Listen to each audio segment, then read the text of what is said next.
Êxodo capítulo 5. Moisés, Arão e o faraó. Versículo 1. Finalmente, Moisés e Arão apresentaram-se ao faraó e disseram: Isto é o que diz o Eterno, o Deus de Israel. Liberte meu povo para que celebrem uma festa em minha homenagem no deserto. Mas o faraó retrucou: Quem é o Eterno para que eu dê importância ao que ele diz e mande Israel embora? Não sei quem é esse Eterno, e lógico que não vou mandar Israel embora. Eles disseram: O Deus dos Hebreus veio ao nosso encontro. Deixe-nos fazer uma viagem de 3 dias deserto adentro, para que possamos prestar culto ao nosso Eterno, de modo que ele não nos aflinja com doença ou morte. O rei do Egito replicou: Moisés e Arão, por que vocês acham que devo liberar o povo? Voltem ao trabalho. E acrescentou: Essa gente já trabalha pouco e vocês ainda querem que eu dê folga para eles? A retaliação do faraó veio na hora.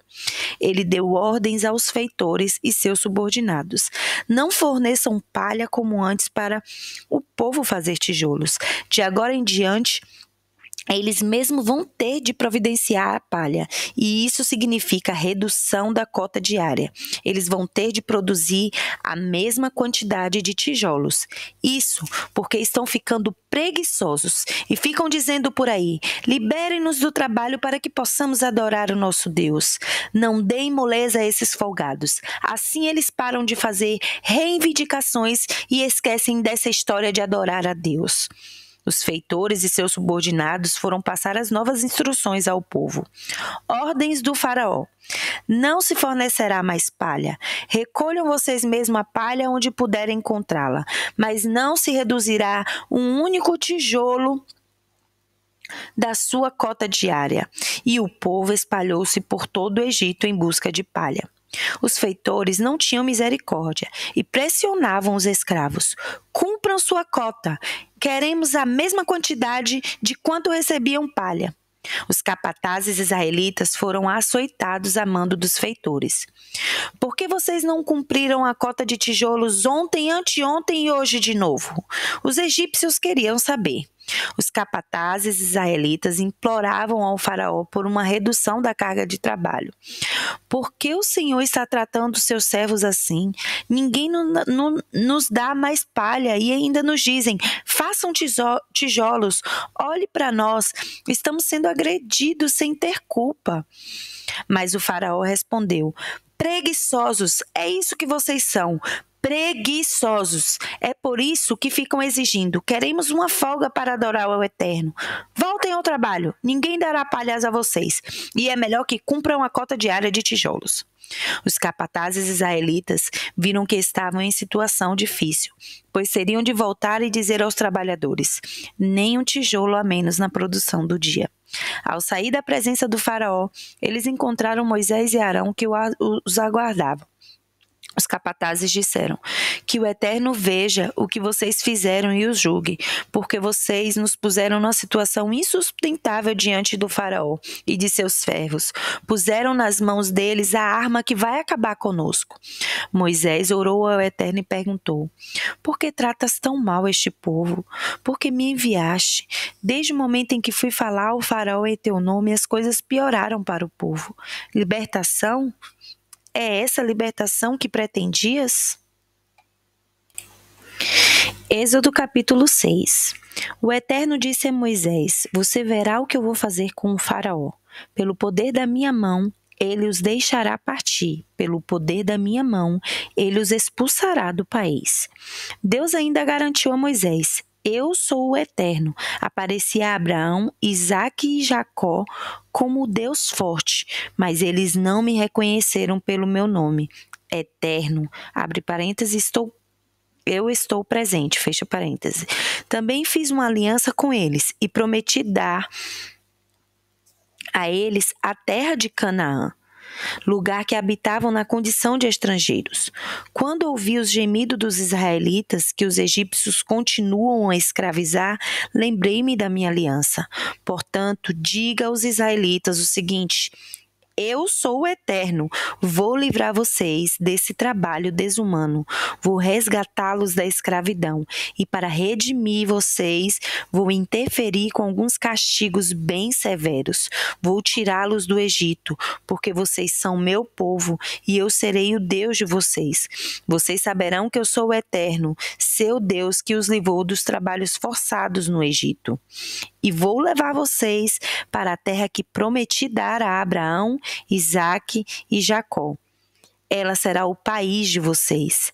Eu sou o Eterno. Mas, quando Moisés transmitiu a mensagem aos israelitas, eles nem deram atenção, porque a dura condição de escravos havia deixado todos eles com o espírito abatido. Então, o Eterno disse a Moisés: Vá e fale com o rei do Egito para que liberte os israelitas. Moisés respondeu ao Eterno: Os israelitas sequer me dão atenção. Como esperas que o faraó vá me ouvir? Além disso, eu gaguejo para falar. Mas o Eterno expôs a Moisés e Arão os fatos em relação aos israelitas e ao faraó e reforçou a ordem de que conduzissem os israelitas para fora da terra do Egito. Os descendentes de Moisés e Arão. Versículo 14. Estes são os chefes da tribo, os filhos de Ruben, mais velhos de Israel: Enoque, Palu, Esrom e Carmi. São essas famílias de Ruben. Os filhos de Simeão: Gemuel, Jamim, Oade, Jaquim, Zoar e Saul, filho de uma cananeia. São essas famílias de Simeão. Esses são os nomes dos filhos de Levi por ordem de nascimento: Gerson, Coate e Merari. Levi viveu 137 anos. Os filhos de Gerson, segundo suas famílias, Libni e Simei. Os filhos de Coate, Anrão, Izar, Hebron e Uziel. Coate viveu 133 anos. Os filhos de Merari, Mali e Muzi. São esses os filhos de Levi por ordem de nascimento. Anrão casou-se com a sua tia Jocabede e ela teve Arão e Moisés. Anrão viveu 137 anos. Os filhos de Izar, Corá, Nefeg e Zicre. Filhos de Uziel, Misael, Elzafã e Citre. Arão casou-se com Eliseba, filha de Aminadab, irmã de Nasson, e ela teve Nadab e Abiú, Eleazar e Itamar. Os filhos de Corá, Assi, Elcana, Abis e Abisaf, é a família dos coraitas. Eleazar, filho de Arão, casou-se com uma das filhas de Putiel, e ela teve Finéias. Esses são os líderes das famílias levitas, família por família. A esse Arão e a esse Moisés, o Eterno havia ordenado: Tire da terra do Egito os israelitas segundo meus clãs. Foram esses homens, Moisés e Arão, que disseram ao faraó, rei do Egito, que libertasse os israelitas. Você vai parecer um Deus para o faraó. Versículo 28. Essa era a situação quando o Eterno falou outra vez a Moisés no Egito. Deus dirigiu-se a Moisés dizendo: Eu sou o Eterno. Diga ao faraó, rei do Egito, tudo o que eu disser. Mas Moisés respondeu: Olha para mim, eu gaguejo quando falo. Por que o faraó me daria atenção? Êxodo capítulo 7. O Eterno disse a Moisés: Preste atenção, você vai parecer um Deus para Faraó, e Arão será seu profeta. Você vai falar tudo o que eu ordenar, e seu irmão o transmitirá a Faraó. Então ele libertará os israelitas da sua terra. Ao mesmo tempo, farei o Faraó resistir, e em seguida vou encher o Egito de sinais e maravilhas. O faraó não vai dar atenção a vocês, mas darei um jeito no Egito e tirarei meus soldados de lá, isto é, meu povo formado por israelitas, com meu ato poderoso de julgamento. Os egípcios vão perceber que sou o Eterno quando eu interferir e tirar os israelitas daquela terra. Moisés e Arão fizeram exatamente o que o Eterno havia ordenado. Por ocasião, essa audiência com o faraó, Moisés tinha 80 anos de idade e Arão 83 anos. O Eterno instruiu Moisés e Arão: quando o Faraó disser, deem prova de quem vocês são e realizem algum milagre, diga a Arão: pegue sua vara e jogue-a diante do Faraó, e ela se transformará numa serpente. Moisés e Arão foram à presença do Faraó e fizeram o que o Eterno havia ordenado. Arão jogou sua vara diante do Faraó e de seus servos, e ela se transformou em uma serpente. O Faraó mandou chamar seus sábios e feiticeiros. Os magos do Egito fizeram a mesma coisa por meio de seus encantamentos. Cada um deles jogou a sua vara no chão, e elas se transformaram em serpentes, mas a vara de Arão engoliu as outras. Mesmo assim, o Faraó mostrou-se obstinado como nunca e não deu atenção a eles como o Eterno havia dito. Abrindo um parêntese de reflexão até essa parte do capítulo 7, depois de 430 anos no Egito, tudo o que se sabia sobre Abraão, Isaque, Jacó e José teria sido completamente esquecido. E em tais circunstâncias era difícil compreender o que Deus estava fazendo, se é que ele estava fazendo alguma coisa.